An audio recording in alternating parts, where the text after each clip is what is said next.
Исәнмесез, эфирда яңалыклар чыгарылышы, студияда Лилия Гатина, таба койбір темалар турында.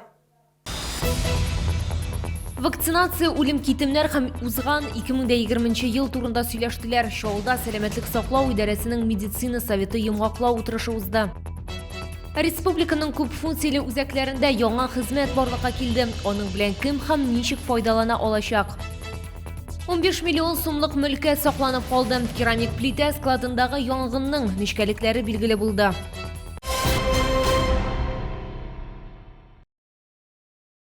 Татарстанда яшәүче тагын 55 кешедә COVID-19 диагнозы расланды. Чаллыда коронавирусның 12 яңа очрагы теркәлде. Бу соңгы тәүлек эчендәге мәгълүматларны республика оператив штабы хәбәр итте. Шулай итеп, 25 февральгә Татарстан буенча барлыгы 17819 авыру очрагы теркәлгән. Аларның 14336-сы терелгән, 103-е узган тәүлектә. Вакцинация үлем китемнәр һәм 2020 елны шәһәр ничек кичерде? Булар һәм башкалар турында бүген сәламәтлек саклау идарәсенең медицина советы йомгаклау утырышында сөйләделәр. Фикер алышу өчен төп тема коронавирус йыгышы булды. Тулырак алдагы материалыбызда. Разрешите выразить огромную благодарность волонтерам города, принявшим активное участие в доставке лекарственных средств.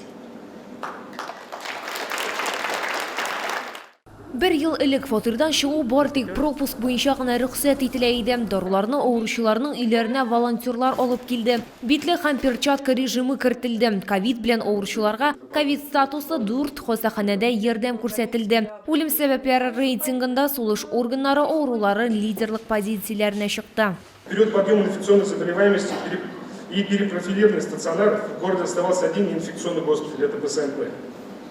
Показатель смертности в городе Набережной Челны вырос по сравнению с 2019 годом и составил 1,4 на 1000 населения. Но он ниже среднереспубликанского значения на 18%. 2020 елда шәһәргә Спутник V вакцинасы килә башлады һәм бүгенге көндә барлыгы 10 меңгә якын шәһәрдәшебез вакцинацияләнде. Вакцинацияга язылу барлык теләүчеләр өчен дә ачык. Моннан тыш табиблар тарафыннан гриппка каршы да вакцинация үткәрелә. Прививканы барлык халыкның 56% артыгы 300 мең кеше алды. Я думаю, что мы должны поклониться до земли всем медицинским работникам и сказать большое человеческое спасибо. Они спасли не одну сотню жизней, сделали все, чтобы защитить наших людей, вылечить, самое главное, от той болезни, которая пришла на планету, в нашу страну, в нашу республику, в наш город. Они молодцы. Утырышта шулай ук 2021 елга планнар, шул исәптән сәламәтлек саклау һәм демография милли проектларын гамәлгә ашыру, онкология ярдәмен үстерү һәм йогышлы авырулар хастаханәсен ремонтлауны дәвам итү турында фикер алыштылар. Лилия Гатина, Диана Мулярова, Сергей Вильданов, яңалыклар. Республиканың күп функцияле үзәкләрендә яңа хезмәт барлыкка килде. Бүгенге көннән башлап күп функцияле үзәк аша татарстанлылар COVID-19 вакцинациясын көтү битенә языла алачак. Прививка ясату өчен мөрәҗәгать итүче аны кайсы шифаханәдә яшәү урыны яки теркәлү урыны буенча ясатачагы хакында белдерергә һәм шәхесне раслаучы документ күрсәтергә кирәк. По результату оказания услуги сформируется памятка для выдачи заявителю, в которой будет внесена информация о записи в лист ожидания на вакцинацию с указанием фамилии, имя, отчества пациента, даты внесения в лист ожидания и выбранной поликлиники. Дальнейшее взаимодействие заявитель будет осуществлять со специалистами поликлиники, которые свяжутся с ним для уточнения информации и времени визита в поликлинику для прохождения вакцинации. Исегезгә төшерәбез, хәзер коронавирустан прививкага 5 усул буенча язылырга мөмкин. Россия дәүләт хезмәтләре бердәм порталы, Татарстан дәүләт һәм муниципаль хезмәтләре порталы, 122 бердәм номер күп функцияле үзәктә яки шифаханәгә мөрәҗәгать итәргә була. Россия президенты Владимир Путин 2020 ел башыннан гына түгел, алдагы еллардагы стаж турындагы язмаларны да электрон хезмәт кенәгәсенә кертү мөмкинлеге бирә торган законга кул куйган. Элегрәк закон буенча хезмәткәргә эш бирүченең хезмәт кенәгәсен алып баруын дәвам итү яки аңа эш бирүче тарафыннан хезмәт эшчәнлеге турында электрон рәвештә белешмә бирү арасында сайлау хокукы бирелгән иде. Шул вакытта эш бирүче Россия пенсия фондының 2020 елының 1 январыннан барлыкка килгән мәгълүмат системасына хезмәткәрнең хезмәт эшчәнлеге турында мәгълүматларны тапшыра. Туңу һәм төрле тән җәрәхәтләре үзгәрүчән һава торышы нәтиҗәсе. Хәзер урамда 30 градус салкын, инде ял көннәрендә җылыну көтелә. Травматологиядә мөрәҗәгатьләр саны артуы температураның кискен үзгәрешле нәтиҗәсендә дип белдерделәр. Салкыннарда үз-үзеңне ничек сакларга? Тулырак хәбәрчебез материалында. Статистика буенча кышкы вакытта урамда алган имгәнүләр саны 2-3 тапкырга арта. Зыян күрүчеләр саны арту бузлавы көннәрдә башлана.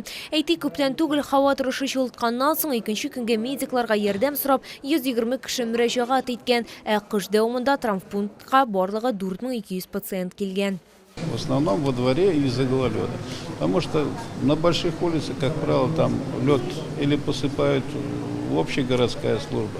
То есть там все это предусмотрено, и, как говорится, и распылители вот эти, реагенты все это рассыпают. То есть там меньше травм на центральных магистралях. Травматологиягә мөрәҗәгать иткән кешеләрнең күбесе вакытында реагентлар белән эшкәртелмәгән тайгак урыннарда зыян күргән дип аңлатты табиблар. Просто шла и просто поскользнулась. Вот после этого купила ледоходы. А какой травму вы получили? Плечо. Упала на плечо и ушиб. Сильнейший ушиб просто. Ну, перелома нет, ушиб. А ушиб просто мазь, гель намазывать порекомендовали. В общем, вчера я шел, песком не был обработан, снег, тропинка, я упал, почувствовал боли вечером. Вот. Сегодня проснулся, боли сильнее стали, рука опухла, и вот я приехал сюда к врачу на обследование. Скорее всего, у меня ушиб.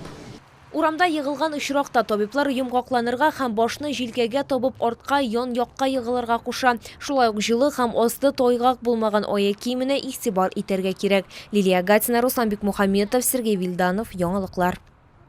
Керамик плита складындагы кичәге янгынның нечкәлекләре билгеле булды. Фаҗига вакытында 15 миллион сумлык мөлкәтне саклап кала алганнар. Уттан офис бүлмәләре, ванна һәм сантехника җиһазларының күргәзмә экспонатлары булган зал, шулай ук хәзер керамик плита, металл профильләр һәм гипс картон сакланган склад зыян күргән. Башлангыч мәгълүматлар буенча янгынның сәбәбе электр җиһазларын куллану кагыйдәләрен дөрес үтәмәү. Исегезгә төшерәбез, кичә 14 сәгать 34 минутта янгын чыкты. Ут 360 квадрат метр майданны биләп алды. Янгынга каршы көрәштә барлыгы 59 кеше һәм 20 берәмлек техника катнашты. Урынга Чаллы прокуроры Дмитрий Ерпилев та чыкты. Күзәтчелек ведомствосы тикшерү эшләрен дәвам итә. Бәхеткә каршы һәлак булучылар һәм зыян күрүчеләр юк. Әгәр сезне берәр проблема борчыса яки шатлыклы хәбәр җиткерәсегез килсә, безнең редакциянең кайнар элемтә телефонына шалтыратыгыз. 51 31 31 номеры тәүлек буена эшли. Кызыксынган яки борчыган сорауларыгызны WhatsApp хезмәтенә дә юллый аласыз. Фотосурәтләрегезне һәм видеоларыгызны 8939 311 31 31 телефоны буенча көтеп калабыз. Безнең хәбәрчеләребез сезнең белән элемтәгә кереп проблемагызны хәл итәргә булышыр. Кирәкле җитәкчеләр белән күзгә-күз очрашырга ярдәм итәр. Бәлки нәкъ менә киләсе чыгарылышта сезнең мәсьәлә хәл ителер. 28 февраль көне 15 сәгатьтә шәһәр үзәк китапханәсендә профессиональ һәм үзешчән рәссамнарның «Без бердәм» дип аталган региональ төркем сәнгать күргәзмәсе ачыла. Килүчеләр игътибарына профессиональ һәм үзешчән рәссамнарның һөнәр осталарының сәнгать эшләре тәкъдим ителәчәк. Рәссамнар күргәзмәсе Татарстан Республикасында туган телләр һәм халыклар бердәмлеге елына багышлана. Экспозициягә төрле жанрда һәм техникада башкарылган 50дән артык эш керә. Бу сезгә җиткерәсе соңгы мәгълүматыбыз иде. Мин Лилия Гатина сезнең белән сау булашам. Исән-имин булыгыз.